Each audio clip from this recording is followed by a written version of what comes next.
अगर आप अनुशासित नहीं हैं तो मान के चलिए कि जीवन के किसी भी क्षेत्र में सक्सेस नहीं होंगे। पढ़ाई तो खैर है ही। अनुशासन का मतलब शांति बना के बैठना नहीं है। जैसे अभी आप बैठे हो अनुशासित तरीके से, अनुशासन का मतलब ये नहीं, ये तो अनुशासन का एक भाग है। फिर आप मुझे पूछोगे सर डिसिप्लिन होता क्या है? डिसिप्लिन का मतलब आप समझना, ये आपकी बहुत काम की चीज है। डिसिप्लिन का मतलब होता है, कई मतलब होते हैं। पहला मतलब ये होता है कि सुबह से शाम तक आपका जो भी टारगेट है उसको ईमानदारी से पूरा करना।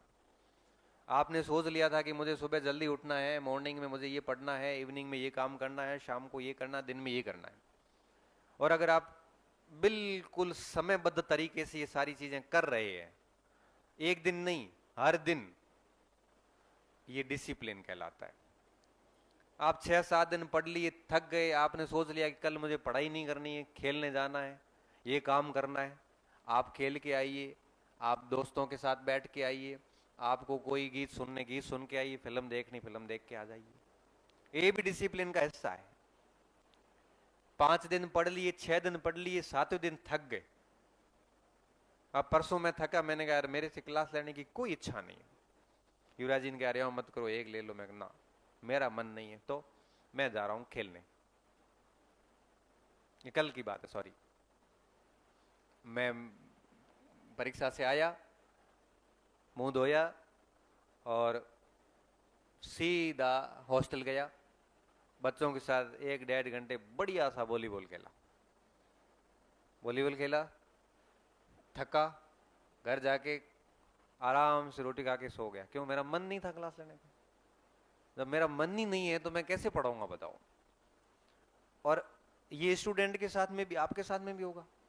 और मैं ये मानता हूं अगर एक महीने में आप 20-22-25 दिन बढ़िया पढ़ लेते हैं ना तो खूब है। ये 3-4 दिन ब्रेक लेते हैं तो ये बढ़िया बात है।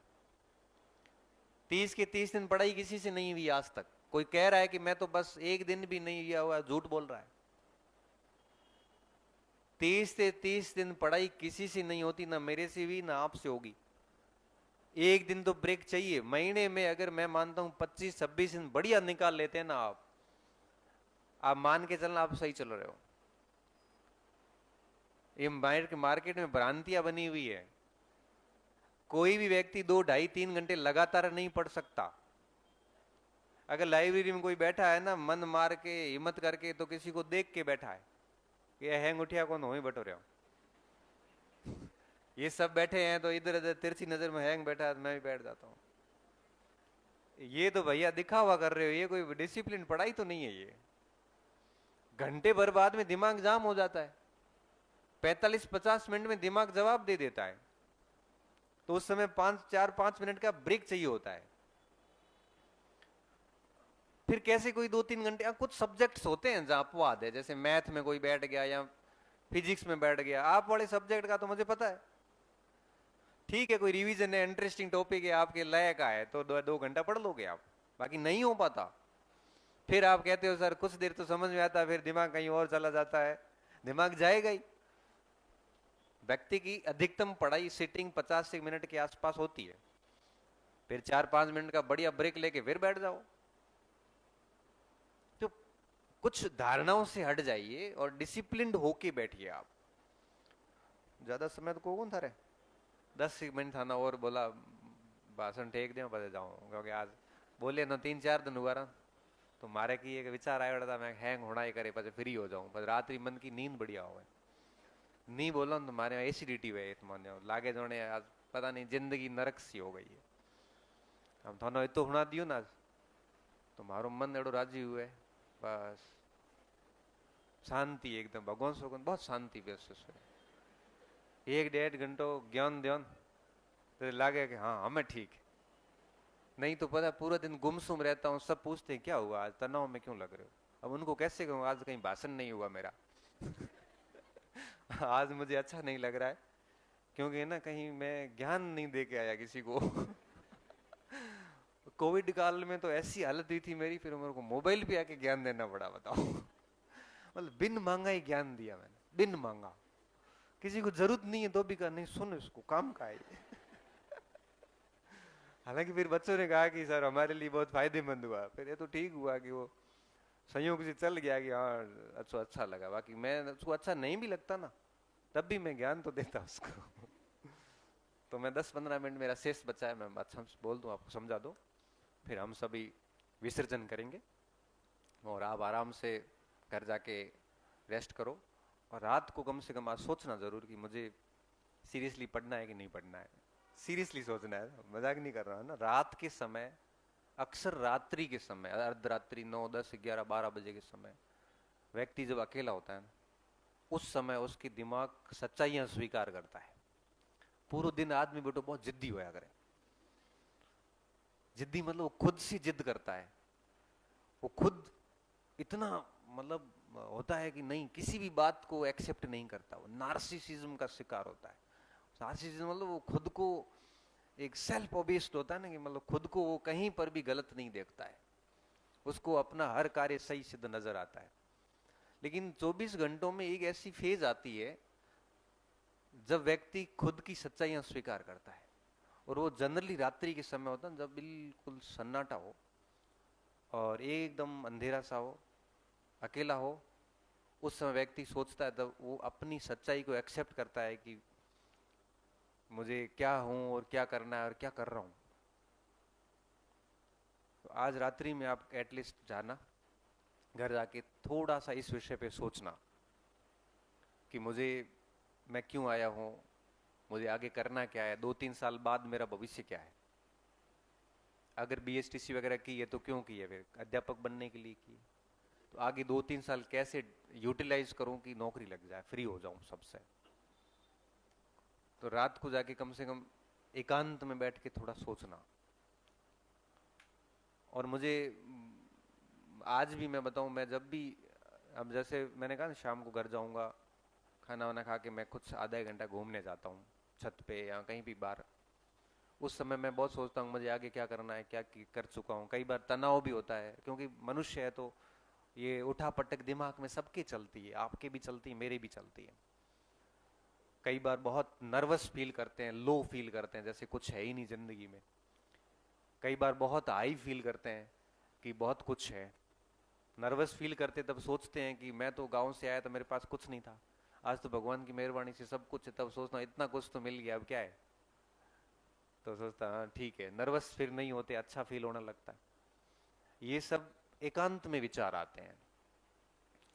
तो आज आप जाके इस बात का निस्सार तभी निकलेगा जब आप, किसी को लेट होना है तो जा सकते हैं आप, कोई बस हो तो, नहीं है तो आप 10-15 मिनट बैठ जाओ आराम से। कोई इमरजेंसी हो तो आप निकल सकते हो, संकोच की आवश्यकता नहीं, क्योंकि किसी को बाहर से कोई आया है तो बस भी होगी, और तो आप कोई वो है नहीं, अपन 10-15 मिनट बात करें। अच्छा कोई बाहर से आया हुआ है दूसरे जिले से, दूसरे जिले से बाहर से आए हो आप? जोधपुर संभाग से बाहर से हैं कोई? कहाँ से आए हो बेटा? चित्तौड़गढ़ से? सांवलिया जी से आया है बेटा? आप दोनों एक गांव के हो। आप कहाँ से? बीकानेर से? बीकानेर में कहाँ से आए? बच्चू से आए? बच्चू से पिछली बार मेरे पास 2 बच्चियां थी। और पीछे से कहाँ से आया बेटा? जोर से बोल। सीकर,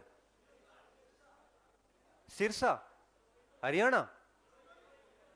ये आगे सिरसा का बोल रहा, सिरोही से, हरियाणा से। ओ, तो हरियाणा से L1 का चल जाएगा, कर लोगे? यस, यही तो बात होती है, कर लेंगे हम साथ। हम कहे वैसे करते जाओ और आप सपोर्ट करते जाओ, कर लेंगे, पॉसिबल है, क्यों नहीं होगा। और पीछे कौन बोला बच्चा? कहां से आए? जोर से बोलो, थोड़ा सा आवाज आ जाएगी। फड़ोदी से? और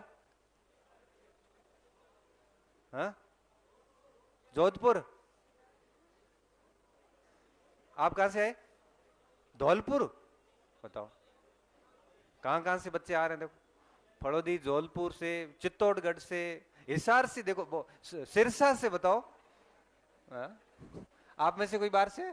कहां से बेटा? उदयपुर? फिर यहां पे कैसे पढ़ने आए? देखो कहां कहां से बच्चे मतलब पढ़ने के लिए उत्सुक हैं।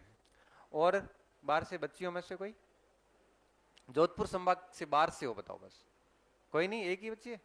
हाँ, परेशान मत करे थे बेड़े वे न कदे कॉपरेट करया, कोई रूम वूम दिलान में हेल्प करया, बाहर से आई यहीं से। हाँ। और कौन सा बच्चा बता था पीछे से? नॉर्थ राजस्थान से, अच्छा ये बीकानेर से हो गया। इस तरह से देखो, ये भरोसा है जो हम लोगों ने मिलकर बनाया है। तो इन बाहर से आए हुए भाइयों के साथ में आप अच्छा व्यवहार करना। कोई रूम वूम कोई ठगे वगे नहीं थे, ये ना रूम भी ठीक दिलाया। पिछली बार मेरे पास बूंदी से बच्चे आए थे, प्रेम शंकर, मैं फिर उनकी ढाणी भी गया था बूंदी में एक बार। आपने रील देखी होगी गन्ने वाली, गन्ना खाते हुए। वो बच्चा, उसकी वाइफ वाइफ नहीं सॉरी बहन और वाइफ तीनों यहाँ थे। तो वो क्या, शुरू में आया तो किसी ने टोपी पहना दी और महंगा रूम दे दिया, उसको पता नहीं चला। फिर मैंने बच्चों को बोला, मैंने कहा अपन इनका ध्यान रखना, अपने मेहमान है ये। तो फिर उन्होंने 2-3 हजार में एक रूम सेट कराया। अभी मजे की बात की, अभी भी बच्चा यही है, कल आया था मेरे लिए गुड़ लेके आया था। उनके खेत में गन्ना होता ना, घर में ही खेत में गुड़ बनाते हैं। तो मेरे गुड़ चावल वहां से लेके आया था थोड़े से, कि सर ये अपने खेत के हैं, तो ये काफी ऑर्गेनिक है, तो आप उसको, वो जब भी आता है तो मेरे लिए गुड़ या चावल में से कुछ न कुछ पक्का ही ले आता है। और मुझे सच में ही वो गुड़ और चावल दोनों पसंद है, मेरी मम्मी को भी बड़े पसंद है, क्योंकि बहुत ओरिजिनल होता है, वो खेत से लाते हैं। तो वो बच्चा अभी यहीं बैठा है, कल कल शाम को ही आया था मिलने के लिए। अब उसके साथ रहने वाले जो बच्चे हैं अपने यहीं के, अब मैंने कहा मारवाड़ी, तो क्या सर थोड़ी थोड़ी बोल लेता हूँ। तो मैं इसको मारवाड़ी में बोलता हूँ, थोड़ा थोड़ा बोल लियो। और अब मैं समझ भी गया हूँ, मतलब समझता सारा ही हूँ। तो ये जो कोई बाहर से मेहमान आए हैं, तो इनको आप लोग अच्छे से, कहीं ऐसा नहीं हो कि एक बार एक अलवरो लड़को आयो जो अपने कोचिंग वाले पाछो भेज दियो की गए तू डोपा ईद की करे, सीधो ऐस कहो। उस बच्चे ने मुझे आके अंदर आके यही कहा।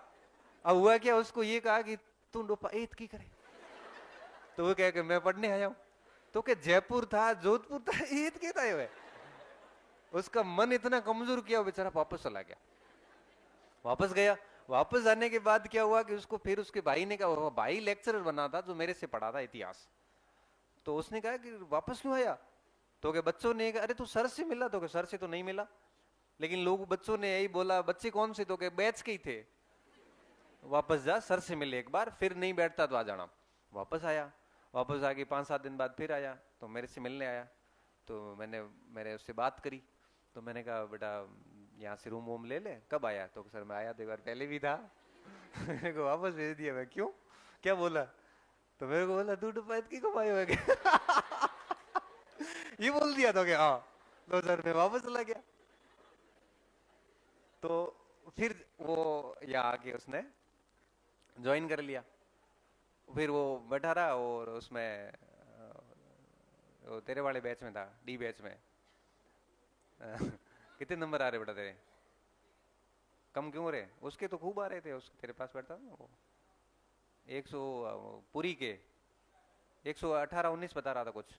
राकेश भी इतने कुछ बता रहा था। 115 है, 230। तो उस बैच में आता, वो बाद में एयरफोर्स में हो गया वो लड़का, मैं उसकी बात कर रहा था। तो बाद में एयरफोर्स में वो भी गया। तो आप सोचिए कि मतलब ऐसे किसी को मत करना, बस बाहर से कोई उम्मीदों के साथ आया। तो एक पिछली बार एक लड़की राजसमंद से आई थी, पूरा बैच करके फिर गई। तो आप इनका थोड़ा सम्मान रखना, ठीक है? अब बढ़िया पढ़ाई करो। देखो मेरी बात का सार यही है